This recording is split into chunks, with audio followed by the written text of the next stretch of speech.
चलिए शुरुआत करते हैं आज की न्यूज़पेपर की। हम पहली न्यूज़ देखने वाले हैं किसानों से।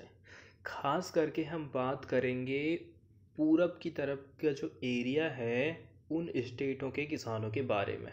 अब चूंकि देखो, गवर्नमेंट जो स्कीम लॉन्च की है या फिर आप कह सकते हैं नए कृषि कानून, तो जब उनको सरकार की स्कीम का फ़ायदा नहीं मिल पा रहा है तो वे लोग जो है विरोध भी नहीं कर पा रहे हैं, कम ही विरोध कर पा रहे हैं। इसलिए ज़्यादातर जो किसान है ना, नॉर्थ के ही किसान नए कृषि कानूनों का विरोध कर रहे हैं। बात यहाँ पर ऐसी लिखी गई है, farmers in east see little hope in Easter they have not got many of the benefit that the new laws threaten to take away।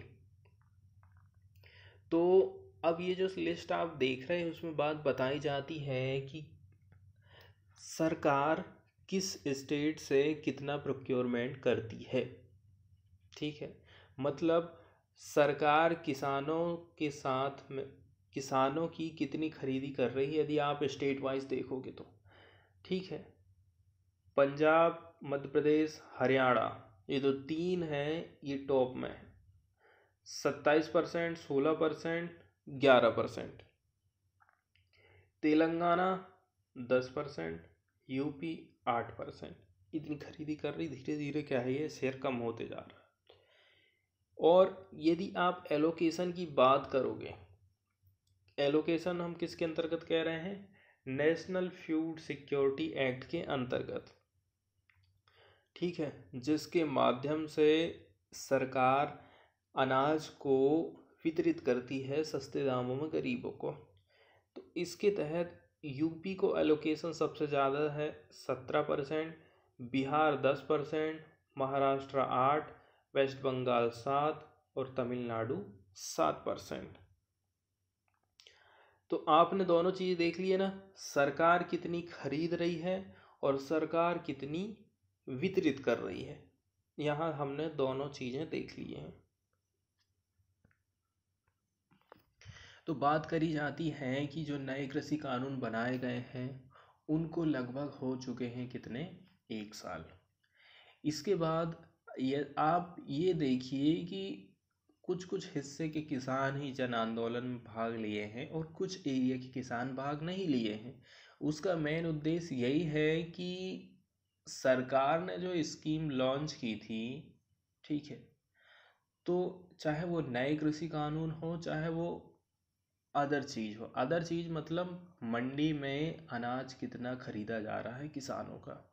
अब नॉर्थ वाले किसानों को ज़्यादा फ़ायदा मिल रहा है और जो पूरब वाले जो किसान थे उनको फ़ायदा कम मिल रहा है, इसलिए वो जो है ना इस आंदोलन में ज़्यादा हिस्सा नहीं ले पाए हैं। बात यहाँ पर मेन यही करी गई है।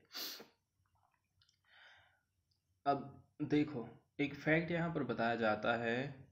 अब farmers in these states with densely populated rural areas, ठीक है, अब इधर क्या है, रूरल एरिया काफ़ी डेंस है, ज़्यादा घना है, bear the double burden of low procurement as well as low price in the open market. एक एक तो मंडी में अनाज कम खरीदा जा रहा है और दूसरी बात ये है ओपन मार्केट में भी उनको कम जो है कीमत मिल रही है। किनको? किसानों को। रीजन क्या हो गया? Grain procured in the north and western state are dumped into the eastern region at subsidize rate. अब देखो, ये जो नॉर्थ वाला हिस्सा है और जो ईस्ट वाला, जो नॉर्थ वाला और जो वेस्ट वाला, ठीक है, तो जो नॉर्थ वाला और वेस्ट वाला हिस्सा है ये लोग क्या काम करते हैं, यहाँ से अनाज खरीदेंगे और क्या काम कर देंगे, ये भेज देंगे ईस्ट वाले हिस्से पूरब की तरफ। ठीक है, यहाँ से अब ये जो प्राइस है यहाँ पर कम हो गया। तो यहाँ पर बात बताई जाती है कि जो ईस्ट वाले स्टेट हैं वहाँ पर एक तो मंडी में खरीदी भी कम हो रही है और दूसरा रीज़न है कि वहाँ पर ओपन मार्केट में भी यदि किसान बेच रहे हैं तो वो कीमत भी उनको कम मिल रही है। इसीलिए जो एक्सपर्ट और जो किसान के नेता हैं ना, इनका कहना है कि reform are needed in both procurement, इसके साथ साथ में पीडीएस में भी, to allow for more effective decentralise procurement which will benefit both farmers and consumer in the region. अब एनालाइज किया जाता है कि कितना सरकार ने मंडी के माध्यम से खरीदी करी और पीडीएस के माध्यम से वितरण करी, दोनों चीज़ को। तो 2020-21 का ये डाटा है, तो दोनों में बहुत बड़ा डिवाइड हमको देखने को मिलता है। Government procurement of wheat and paddy in Bihar and West Bengal each account just for 2% of the national total. तो यहाँ पर बात करी जाती है कि बिहार और बंगाल में टोटल जितनी भी खरीदी हो रही है उसका मात्र 2% ही प्रोक्योरमेंट किया गया है अनाज को, despite the fact that letters is the countries largest rice producer. और हम कह रहे हैं कि वेस्ट बंगाल चावल का बहुत बड़ा उत्पादक है, लेकिन सरकार खरीद नहीं रही है वहाँ के चावल को, तो किसान क्या करेंगे? सस्ते दाम में ओपन मार्केट में उनको मजबूर होकर बेचना पड़ेगा, उनको थोड़ी ना एमएसपी मिल जाएगी प्राइवेट प्लेयर से। However, 10% of all food grain allocated under NSA last year went to Bihar, while 7% went to West Bengal। और एलोकेशन कितना किया जा रहा है? ठीक है, बिहार को 10% और वेस्ट बंगाल को कितना एलोकेट किया जा रहा है? 7%। तो इसमें नेशनल फूड सिक्योरिटी एक्ट के बारे में बातें आई हैं, तो हम देख लेते हैं कुछ बेसिक जानकारी। ठीक है, इसको हिंदी में कहते हैं राष्ट्रीय खाद्य सुरक्षा अधिनियम। ठीक है, 2013 इसको अधिसूचित किया गया था 10 सितंबर 2013 को। इसका उद्देश्य है, ठीक है, लोग गरिमापूर्ण जीवन जी सकें, लोगों को सही मूल्य पर अच्छी क्वालिटी वाली अनाज, अच्छी क्वालिटी वाली खाद्यान्न की पर्याप्त मात्रा हम उनको उपलब्ध कराना है और उनको खाद्य और पोषण सुरक्षा प्रदान करना है। तो यहाँ पर बात करी गई है कि सही कीमत होना चाहिए, कीमत इतनी रखना है कि गरीब लोग उसको खरीद सकें, और ऐसा नहीं है कि कीमत बस कम कर दिए, उसके साथ साथ में अनाज में क्वालिटी भी होना चाहिए। तो इससे उनकी जो खाद्य सुरक्षा और जो पोषण सुरक्षा है, दोनों सुरक्षा उनको मिल जाएगी। कवरेज की यदि हम बात करें ना, तो लक्षित सार्वजनिक वितरण प्रणाली, जिसको हम TPDS कहते हैं, रियायती दर पर खाद्यान्न प्राप्त करने के लिए ग्रामीण आबादी का 75% और शहरी आबादी का 50% हिस्सा इसमें कवर किया गया है। राष्ट्रीय खाद्य सुरक्षा अधिनियम समग्र तौर पर देश की कुल आबादी के 67% हिस्से को कवर करता है। पात्रता की यदि आप बात करोगे तो राज्य सरकार जो भी दिशा निर्देश तय करेगी, TPDS के तहत आने वाले प्राथमिकता वाले घर, इसके अलावा अंत्योदय अन्न योजना के तहत किए जाने वाले घर, ये सब जो है इस स्कीम में आते हैं। प्रावधान क्या किया गया है कि हर महीने हम हर व्यक्ति को 5 किलो खाद्यान्न देंगे, जिसमें 3 रुपया किलो, जिसमें चावल 3 रुपया किलो रहेगा और गेहूं 2 रुपया किलो और मोटा अनाज 1 रुपया किलो। मोटा अनाज जैसे कि मक्का। हालांकि अंत्योदय योजना के तहत मौजूदा प्रतिमाह प्रति परिवार 35 किलो खाद्यान्न प्रदान जारी रहेगा। तो अंत्योदय जो मिल रहा है वो मिलता ही रहेगा। गर्भवती महिलाओं और स्तनपान कराने वाली माताओं को गर्भावस्था के दौरान और बच्चे के जन्म के 6 महीने के बाद भोजन के अलावा कम से कम 6,000 रुपया का मातृत्व लाभ का भी इसमें प्रावधान किया गया है। और 14 वर्ष तक के बच्चों के लिए भोजन प्रोवाइड करना। ठीक है, इसके अलावा भोजन की आपूर्ति नहीं होने की स्थिति में लाभार्थियों को खाद्य सुरक्षा भत्ता, यदि आप अनाज नहीं प्रोवाइड कर पा रहे हो तो फिर पैसा दो। जिला और राज्य स्तर पर शिकायत निवारण तंत्र स्थापित करना, ये सारे प्रावधान हमने इम्पोर्टेंट देख लिए हैं। इसके बाद वाली न्यूज़ हम देखने वाले हैं एयर पोल्यूशन को कंट्रोल करने को लेकर के। यदि आपको उपाय लिखने के लिए आता है तो आप इसका ज़रूर उल्लेख कर सकते हैं। इसके अलावा प्री में भी क्वेश्चन पूछा जा सकता है कि स्टबल बर्निंग को रोकने के लिए किस चीज़ का इस्तेमाल करना पर्यावरण के लिए खतरनाक नहीं होगा या पर्यावरण को नुकसान नहीं पहुंचाएगा। इसके अलावा आपसे ये भी पूछा जा सकता है कि कौन से स्टेट ने इसकी पहल की है। तो स्टबल बर्निंग को रोकने के लिए दिल्ली की सरकार का कहना था कि बायो डीकम्पोजर सॉल्यूशन हम छिड़काव करेंगे on city farmland from today. तो ये जो है ना पर्यावरण के काफ़ी अनुकूल मेथड मानी जाती है।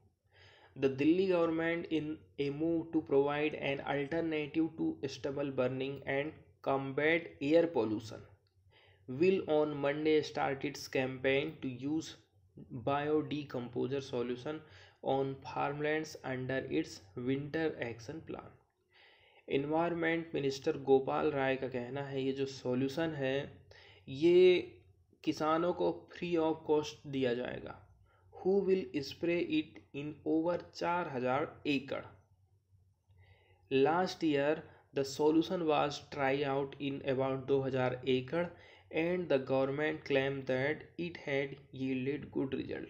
तो 2,000 एकड़ में इसका प्रयोग किया गया था और कहा जा रहा है कि परिणाम बहुत बढ़िया प्राप्त हुआ था। राय का कहना है there has been excitement among farmers after a third-party audit report of solution showed positive result.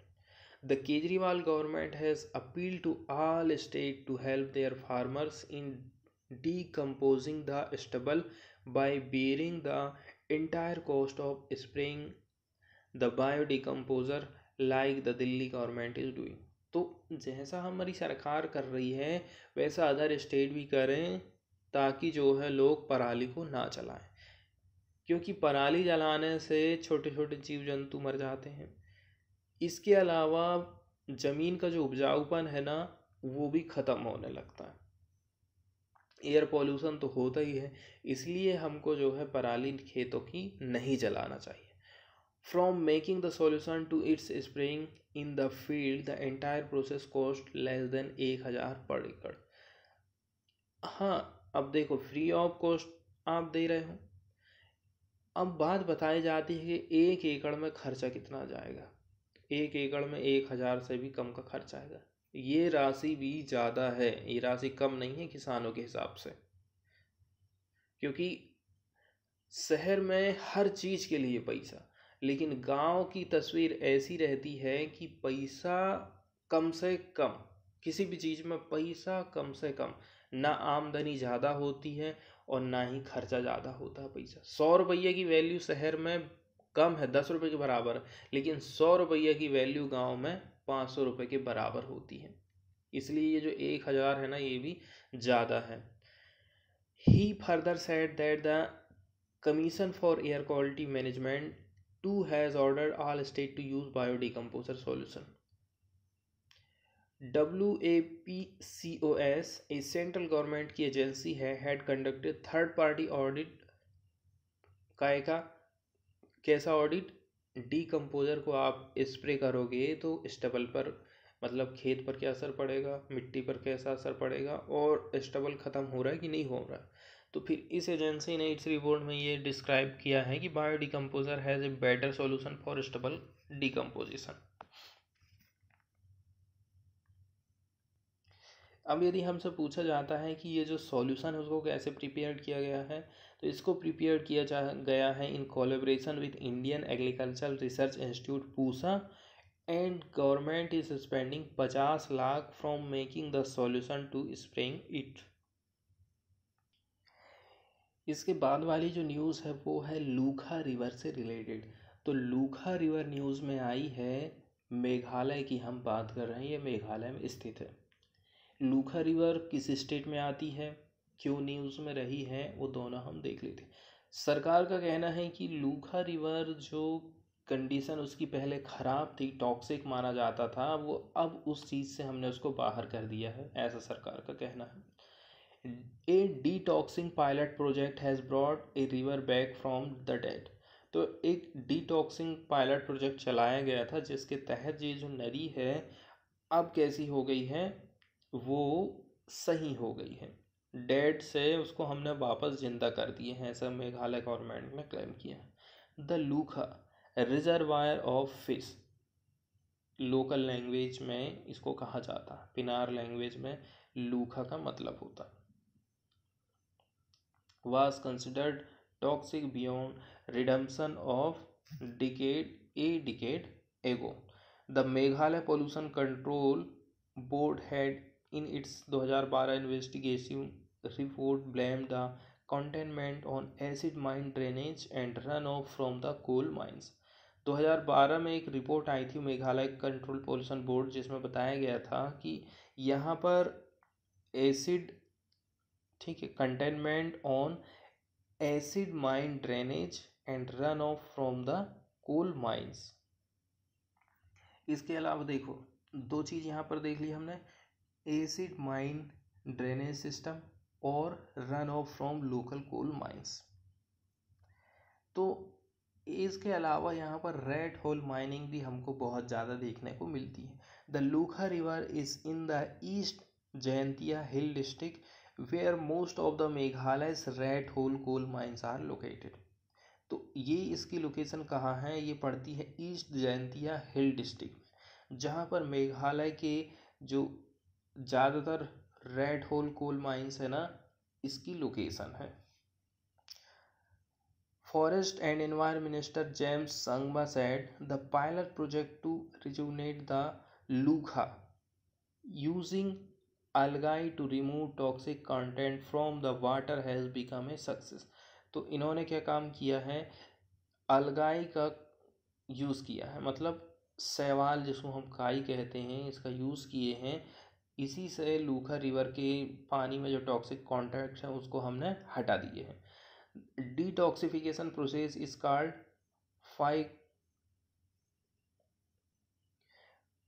phycomediation। तो इसने क्या काम कर दिया, पीएच लेवल को इम्प्रूव करने का काम किया। Critical stretch of the river enthused by the success of rejuvenation process, we are going to upscale this pilot project for the rest Lukha and other river as well as. Environmentalists in Meghalaya and elsewhere have been raising an alarm over the containment of Lukha, marked by dead fish found afloat frequently and the color of the water turning either blue or yellow. पर्यावरण के प्रति जो लोग चिंता करते हैं उनका कहना है कि मछलियाँ मर जा रही हैं। दूसरी बात, इसका जो पानी है ना वो ब्लू या फिर येलो देखने को हमको मिले, उसका कलर ही चेंज हो जा रहा है।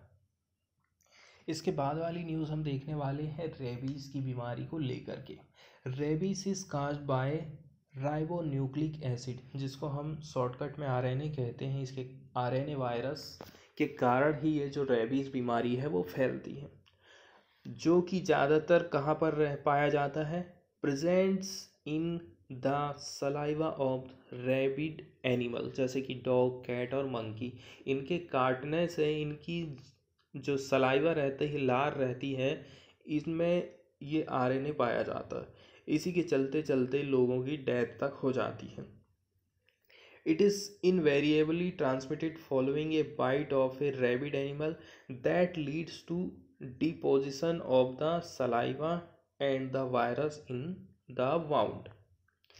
इसके अलावा यदि आप बात करोगे, the death invariably occurs in 4 days से लेकर के 2 weeks due to cardio respiratory failure.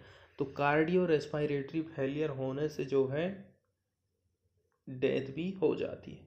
However the time interval between the bite and occurrence of symptom, मतलब sign of rabies, incubation period varies from 4 days से 2 years और rarely even more. तो लक्षण इसमें हमको ज़्यादा जल्दी से पता नहीं चल सकते, 4 दिन भी लग सकते हैं, 4 साल भी लग सकते हैं। Thus, it is important to remove the virus from wound as early as possible। इसलिए हमको क्या करना है, उस घाव से उस वायरस को जल्दी से जल्दी रिमूव करने की कोशिश करना है। इमेजली कैसे कर सकते हैं, washing the wound with water and soap followed by application of antiseptic. तो घाव को सबसे पहले आपको साफ करना पड़ेगा एंटीसेप्टिक की सहायता से, ठीक है, that reduce chances of nerve infection. News में बात करी जाती है, देखो लोगों को वैक्सीन दी जा रही है, इसके बावजूद में उनकी डेथ हो जा रही है। Study sought into rabies death despite vaccination. Vaccination देने के बाद भी लोगों की कुत्तों के काटने से डेथ हो रही है। Doubt rise over the quality of the serum and whether it is being administered properly. तो इससे तो फिर क्वेश्चन खड़े हो जा रहे हैं ना, जो सीरम प्रोवाइड किया जा रहा है उस पर। A proper study has been sought into recent deaths due to rabies among people who are vaccinated against the infection. The latest case is that of 7-year-old boy from Kasaragod district, Kerala, who died on 7 October, more than 3 weeks after getting the first dose of the vaccine following a stray dog bite. तो कुत्ते ने एक 7 साल के बच्चे को काटा, उसको वैक्सीन दी गई। वैक्सीन देने के 3 वीक्स के बाद में उस बच्चे की डेथ हो जाती है, इसलिए अब स्टडी करने की काफ़ी ज़रूरत है। According to the source similar cases have been reported from across state. तो एक ही केस नहीं है, पूरे स्टेट में और भी बहुत सारे इस प्रकार के केसेस आ रहे हैं, ठीक है, जिनमें जो मेजर गवर्नमेंट मेडिकल कॉलेज है ना, हॉस्पिटल है, वहाँ तक इस प्रकार की घटनाएं हमको देखने को मिलती हैं। आगे बात करी जाती है कि यदि किसी को रेबीज हुआ है तो 100% डेथ के चांस है। रोगी को 4 से 5 डोज दिया जाता है एंटी रेबीज वैक्सीन का इन interval from the day of bite along with anti rabies serum. Anti rabies serum भी दिया जाएगा और इसके साथ साथ में वैक्सीन दिया जाएगा एक अंतराल के साथ साथ में। यदि ये गर्दन और हेड के किनारे किनारे यदि कहीं काटा है कुत्ता, तो ये जो है हमारे ब्रेन को बहुत ज़्यादा फास्टली तरीके से प्रभावित करता है। The virus may spread and lead to problem as the vaccine induced antibodies may take time to reach the protective level. अब इस कंडीशन में वैक्सीन भी जो है जल्दी से काम नहीं करती है। The vaccine gives full protection only 14 days after it is administered. आज आपको वैक्सीन लगी है, 14 दिन तक आपको प्रोटेक्शन प्रोवाइड करती है। The serum in the meanwhile ensures temporary protection. और जो सीरम रहता है वो आपको टेम्पररी प्रोटेक्शन प्रोवाइड करता है, ऐसा उन्होंने कहा था। Taking the patient to hospital at the right time is also important. और दूसरी बात ये है, आपको सही समय में हॉस्पिटल जाना है। और ये जो लड़का था ना कसारगोड वाला, इसको वैक्सीन भी दिया गया था और एंटी रेबीज सीरम भी प्रोवाइड किया गया था। He died before getting the 4th dose. चौथा डोज इसको नहीं मिल पाया था, उसके पहले इसकी डेथ हो गई थी।